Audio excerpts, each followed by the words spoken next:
स्वाभिमान की जंग या फिर 18 महीने पुराना कोई गहरा राजनीतिक खेल क्या था?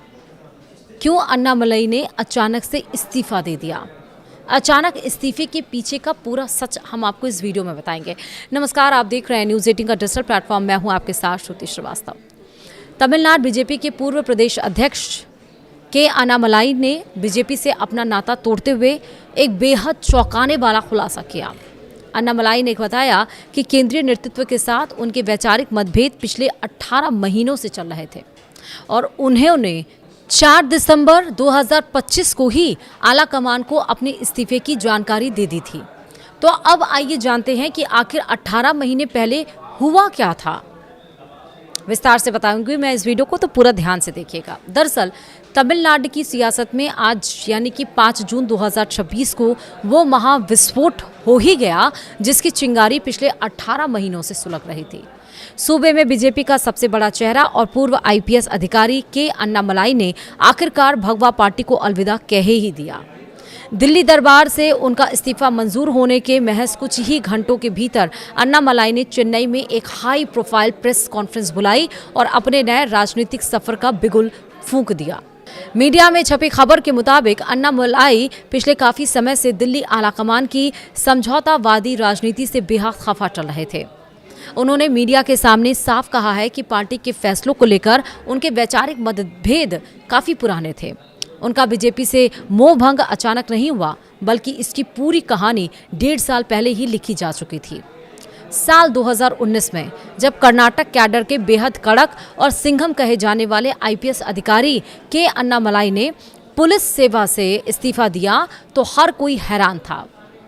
इसके ठीक 1 साल बाद यानी कि 25 अगस्त 2020 को उन्होंने दिल्ली में बीजेपी का दामन थाम लिया। बीजेपी को तमिलनाडु में एक ऐसा युवा और आक्रामक चेहरे की तलाश थी जो द्रविड़ राजनीति के किलों को ढहा सके। अन्नामलई को पार्टी में आते ही बड़ी जिम्मेदारी मिलती चली गई। हालांकि 2021 के विधानसभा चुनाव में वह अराव कुरीची सीट से चुनाव हार गए, लेकिन उनके काम करने के आक्रामक तरीके ने दिल्ली के बड़े नेताओं का दिल जीत लिया था। जुलाई 2021 में आला कमान ने अन्नामलई को तमिलनाडु बीजेपी का सबसे युवा प्रदेश अध्यक्ष नियुक्त किया। इसके बाद उन्होंने राज्य में पार्टी को जमीन पर मजबूत करने के लिए दिन रात एक कर दिया। जुलाई 2023 में शुरू हुई उनकी एन मन्न एन मक्कल यानी कि मेरी भूमि मेरे लोग पदयात्रा ने राज्य की राजनीति में भारी हलचल मचा दी थी। इस यात्रा के जरिए अन्नामलई ने सीधे सत्तारूढ़ द्रमुक यानी कि डीएमके पर तीखे हमले किए। मीडिया में छपी खबरों के मुताबिक अन्नामलई की इसी आक्रामक शैली के कारण राज्य में बीजेपी एक मुख्य विपक्षी दल के रूप में उभरने लगी थी और युवाओं में उनका जबरदस्त क्रेज देखा गया। अब बात करते हैं उस मुख्य वजह की जब बीजेपी से मोहभंग होने लगा। मामला सितंबर 2023 के आसपास का है।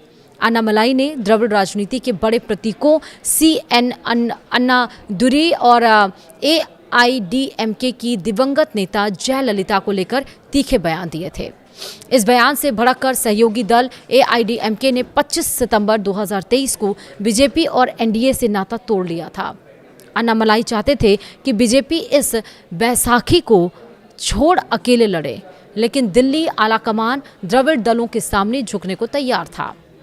यहीं से अन्नामलई का पार्टी की नीतियों से मन खट्टा हो गया था और कहें तो कलेजा फटने लगा था।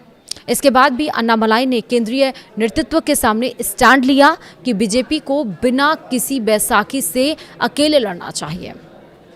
जून 2024 जब लोकसभा चुनाव था, उसमें बीजेपी ने अकेले चुनाव लड़ा।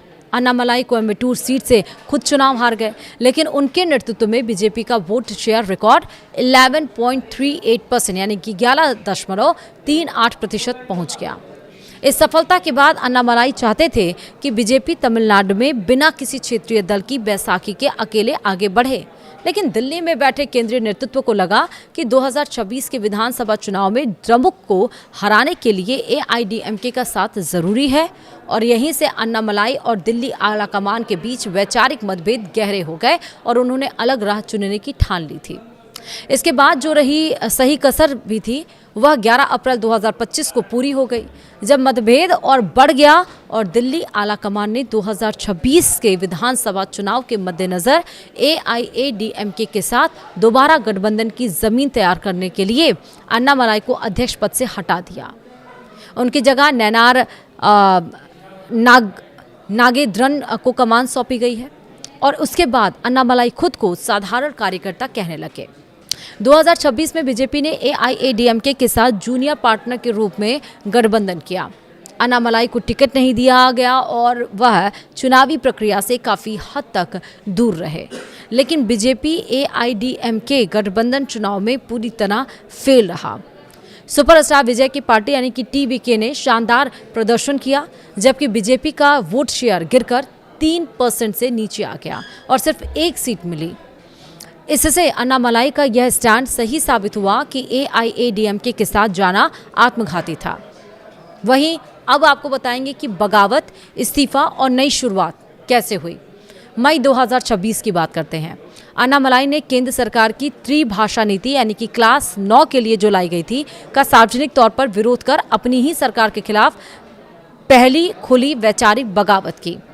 उसके बाद 2 जून 2026 में अन्नामलाई दिल्ली पहुंचे। उन्होंने गृह मंत्री अमित शाह, बीजेपी अध्यक्ष नितिन नबीन और संगठन महामंत्री BL संतोष से मुलाकात की और अपना इस्तीफा सौंप दिया। आलाकमान ने उन्हें मनाने की कोशिश की, लेकिन वह अपने फैसले पर अड़े रहे। वहीं 5 जून 2026 यानी आज का दिन तमिलनाडु बीजेपी के प्रभारी नितिन नबीन ने आधिकारिक तौर पर अन्नामलाई का इस्तीफा स्वीकार किया है। 5 जून 2026 यानी कि आज दोपहर नया ऐलान हुआ कि इस्तीफा मंजूर होते ही अन्नामलाई ने चेन्नई में अपने नए राजनीतिक आंदोलन वी द लीडर्स का आधिकारिक ऐलान कर दिया। उन्होंने WeTheLeaders.org वेबसाइट लॉन्च की है और साथ ही APJ Abdul Kalam centre for ethics and politics की स्थापना की है, जिसके जरिए वह नए नेताओं को ट्रेनिंग देंगे। अन्नामलाई ने साफ कर दिया है कि यह आंदोलन जल्द ही एक क्षेत्रीय राजनीतिक दल यानी कि रीजनल पार्टी में तब्दील होगा और आगामी स्थानीय निकाय चुनावों और अगले विधानसभा चुनाव में पूरी ताकत से उतरेगा। तो ये पूरी कहानी रही कि आखिरकार अन्नामलाई ने बीजेपी से इस्तीफा क्यों दिया। जो एक धुरंधर IPS थे, जिसको लाया गया था, जिसको पार्टी इतना पसंद करती थी, चुनाव 2 बार हारने के बाद भी पार्टी में उनकी वैल्यू कम नहीं हुई थी, ये दरअसल अभी नहीं 18 महीने पहले ही हो चुका था। अब आप बताइए इस वीडियो में कमेंट करके क्या अन्नामलाई का इस्तीफा देना सही था। वो जो पार्टी बना रहा है WeTheLeaders.org वेबसाइट बनाए, We The Leaders पार्टी करके बनाया है, क्या उनका ये फैसला सही है?